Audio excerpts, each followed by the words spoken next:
Alors, correction du sujet de phonologie sur les auxiliaires et la réduction des auxiliaires de mode. Donc, d'abord, je vais rechercher un des premiers. Ce texte est parfait pour ce sujet. Alors, j'ai cherché had.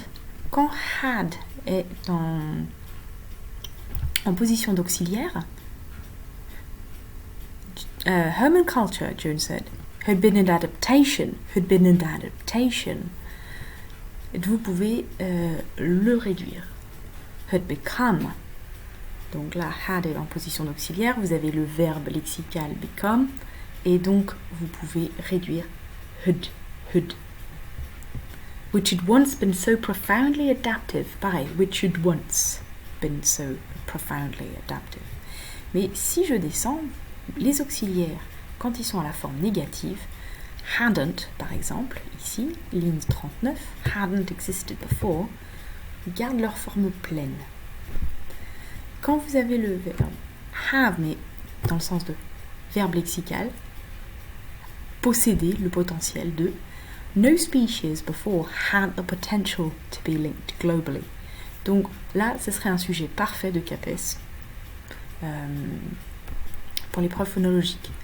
Donc, par exemple, procéder à l'analyse phonologique de l'auxiliaire had et des formes en had ou des formes en had dans le texte suivant. Donc, dans ces cas-là, vous indiquez les formes qui sont réduites et les formes qui ne sont pas réduites. Donc, had ou have en verbe lexical n'est pas réduit et hadn't, une forme négative, n'est pas réduit. Tout simplement. Alors, has, par exemple, ou have. Donc, vous pouvez faire la même chose. Quand vous avez have to, dans le sens de je dois faire quelque chose, c'est un semi-modal, donc c'est un modal qui n'est pas tout à fait un modal. Et là, vous allez garder la forme pleine. Would have to change. We have to build. We have to learn. Okay. And we have to learn to manage it together. We have to start. À mon avis, là, en termes de sujet de linguistique, ce serait aussi intéressant. Ou alors un objectif linguistique, ce serait de travailler sur le have to. À mon avis. Et must. Tout ce qui est... Neanderthals must have. Là, si par exemple vous avez le fameux auxiliaire, mais qui n'est pas suivi d'un verbe lexical, il n'y a rien. We must have. Là, dans ces cas-là, très souvent, on va le garder à la forme pleine. Donc, voilà. Ensuite, we have engulfed the biosphere. We have engulfed the biospheres. Vous n'êtes pas obligé de tout le temps réduire, hein, mais we have engulfed. Donc, il faut mettre au moins l'accent sur le verbe lexical. Engulfed. Donc, voilà. Donc, petit point. Quand vous avez they never have before, pareil, they never have before, have est le seul verbe. Donc, forcément, il va être important au niveau du sens, puisque c'est lui qui porte tout le sens. Donc, il va être sous sa forme pleine. Je descends un petit peu. Might have worked. Donc, on a might, qui est un modal aussi, mais qui contient une diphtongue. Et les diphtongues ne peuvent pas être réduites. C'est très rare. Ouais. Donc, might et may ne seront pas réduits, mais par contre, have pourrait être réduit ici, puisqu'on a un verbe lexical juste après worked. Might have worked. Might indeed have induced. Might indeed have induced. Have induced. Donc on peut réduire have aussi à quelque chose d'un peu plus doux. Have ou have. C'est plutôt une idée d'échelle de réduction. Hein. On réduit plus ou moins, beaucoup moins. Indeed have shown. Might have gone. Might have inspired. Donc pareil, là vous avez le verbe lexical, donc pouf, on va se jeter dessus. Donc vous pourriez travailler avec les étudiants aussi, donc dans vos objectifs phonologie pour la partie didactique, sur le rythme.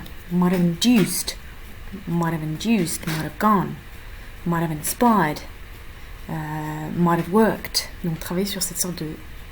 Et puis, il y a des moments où justement, avec l'adverbe indeed, on fait une sorte de pause. Might indeed have induced. Où est-ce qu'on a pas encore? Could indeed have shown. Donc vous pouvez s'intéresser sur... Ah, on a une sorte de panneau stop, c'est indeed, et là on s'arrête, et puis on continue. Donc vous pouvez travailler sur le rythme avec eux et la réduction des auxiliaires. Donc ça c'est parfait pour votre dossier didactique. Voilà. They might have become, ok? Pareil, might have become. C'est magnifique là au niveau du travail sur le rythme pour les étudiants. Donc vous pouvez mettre des petits might have become, un truc comme ça, might have become, un truc comme ça. Donc il faut avec essayer de chercher un geste qui pourrait marcher pour vous et puis pour les étudiants. Moi j'aurais fait might have become ou might have become, mais souvent je marche dans la classe, je fais might have become, puis je saute à moitié. Ok, must be. Je remonte. Ok, on revient. Must. Il n'y a pas beaucoup. Ah si, il y a quelques must. Ok, dans le document A. So interdependent that they must in future. They must in future develop with a interpreters must have way. The interpreters must have. Souvent, le must va être réduit comme must have done, must have gone. I must go, plutôt. I must go. You must tell her. You must tell her. Ok. Ben voilà pour donc petit récap. Les modos comprenant une diphtongue comme may, might ne sont pas officiellement réduits. La must peut être réduit, have peut être réduit, had peut être réduit, okay. Could peut être réduit, on va chercher les could. Could indeed have shown, donc si on veut aller vite, on va faire could indeed have shown, et avec l'accent sur shown et could un peu plus mangé, pas could fort, mais could. Ouais, et on va voir si can, would, and would have to change. Donc là, would manger, mais have to est fort. Would have to change. Et là, vous avez la forme aussi it always has been. Donc là, on n'a plus le verbe. Donc lexical, là, ça va être it always has been. On va garder la forme pleine, à mon avis. C'est tout.